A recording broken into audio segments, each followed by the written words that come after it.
Olá, bom dia. Olá, pessoal. Bom dia. Sexta-feira, 7 de outubro. Acompanhe as notícias desta edição do Jornal Visual. A preocupação com o meio ambiente e com o bolso chegou às micro e pequenas empresas. Você vai conhecer a exposição Terra Conquistada e a réplica do Observatório da Missão Cruz, que definiu o local onde Brasília seria construída. E ainda, as notícias do mundo. O Jornal Visual começa agora. O único em rede nacional que você assiste em Libras. Nos últimos anos, as empresas passaram a adotar medidas sustentáveis nos empreendimentos. A novidade agora é que a preocupação com o meio ambiente e com o bolso chegou às micro e pequenas empresas.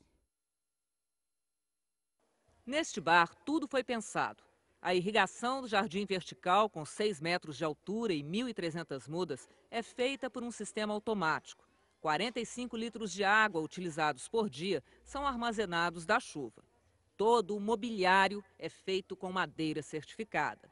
Cardápios e papéis são reciclados, assim como o óleo utilizado na cozinha, que também é destinado à reciclagem. A coleta seletiva é outra preocupação. O lixo orgânico é separado e acondicionado corretamente. E um sistema de telhas móveis aproveita a luz e a ventilação natural. Tudo isso teve um custo, mas também um retorno. Nós gastamos com jardim, com as mudas, com a manutenção, mas a gente economizou 20% de água se estivéssemos usando a água da Copasa.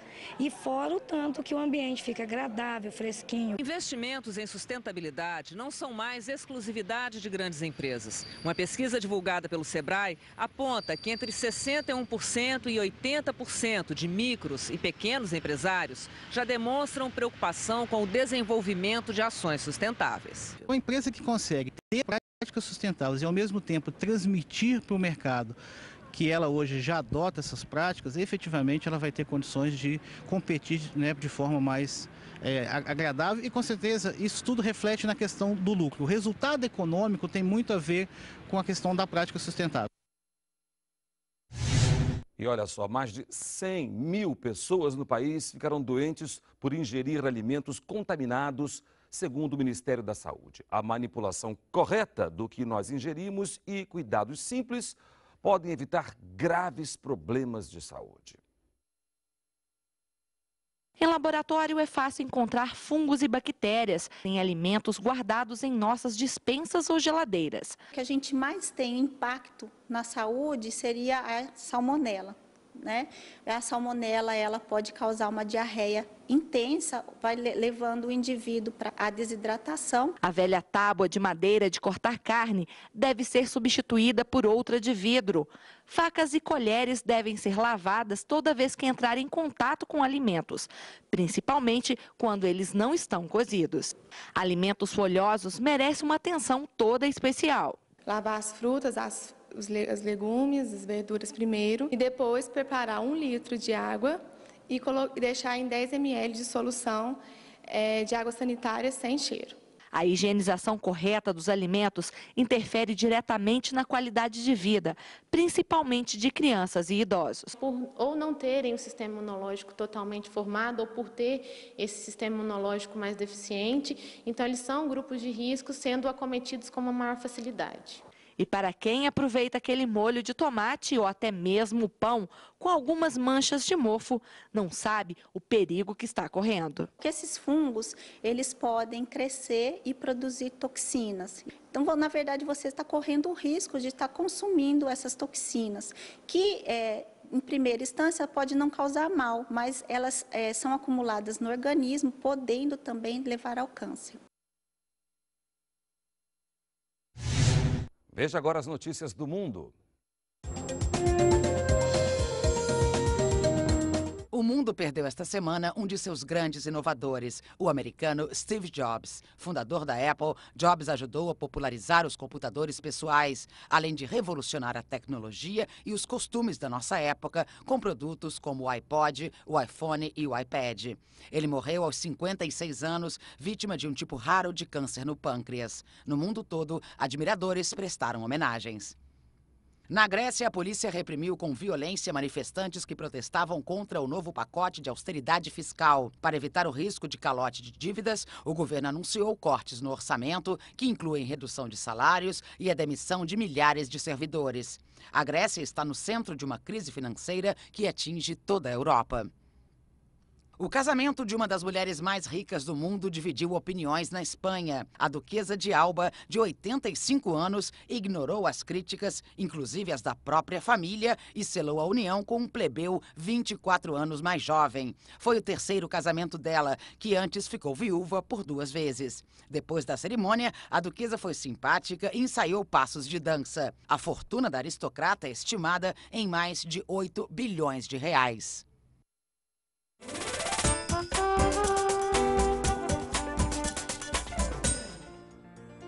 Mouse, monitor, eletricidade, internet. Hoje você aprendeu mais 4 sinais. Vamos revisar? Mouse, monitor, eletricidade, internet.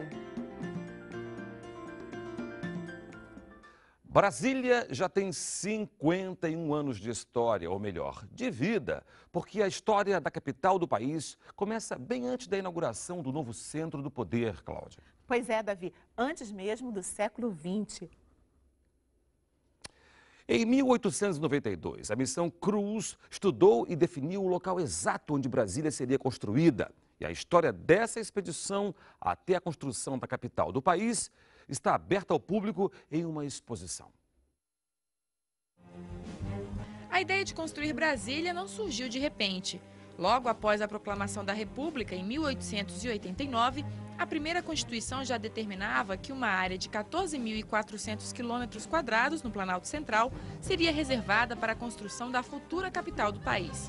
O então presidente, Floriano Peixoto, formou uma comissão de 22 pesquisadores para localizar o ponto exato onde deveria ser construída a sede do poder político. A comitiva, conhecida como Missão Cruz, explorou a região por 7 meses. Os pesquisadores da Missão Cruz montaram uma barraca exatamente como esta no meio do cerrado. Aqui funcionava como um observatório astronômico. Por meio das fendas no teto da barraca era possível observar as estrelas, os astros e assim encontrar a latitude e a longitude do local. Dessa forma foi possível determinar o retângulo onde hoje é o Distrito Federal. Agora a réplica da cabana abriga uma exposição com a história da Missão Cruz e da trajetória até a construção de Brasília. Na cerimônia de abertura da mostra, o convidado de honra foi o embaixador da Bélgica. Uma homenagem ao chefe da missão, Luiz Cruz, o belga que organizou a comitiva rumo à demarcação da capital brasileira. Um belga vindo do Rio para o Planalto Central e ser uma personagem-chave na história de Brasília. A ideia da exposição surgiu de um grupo de pesquisadores que refez o percurso da Missão Cruz em 2003. Eles publicaram um livro com histórias da viagem, fotos e depoimentos de descendentes dos desbravadores do século XIX. Houve um resgate muito interessante de trazer esse assunto do Luiz Cruz, da missão e dos desdobramentos disso, do ponto de vista do valor histórico e também do documento do relatório produzido originalmente. A exposição Terra Conquistada e a réplica do Observatório da Missão Cruz ficam montadas até o próximo dia 20 no Parque da Cidade, em Brasília, das 9 da manhã às 6 da tarde. A entrada é gratuita. Visitas agendadas podem ser marcadas pelo telefone 61 3036 7471 ou pelo e-mail cccn_df@hotmail.com. E o Jornal Visual fica por aqui. Obrigado pela companhia. Fique agora com o Repórter Brasil. Bom fim de semana.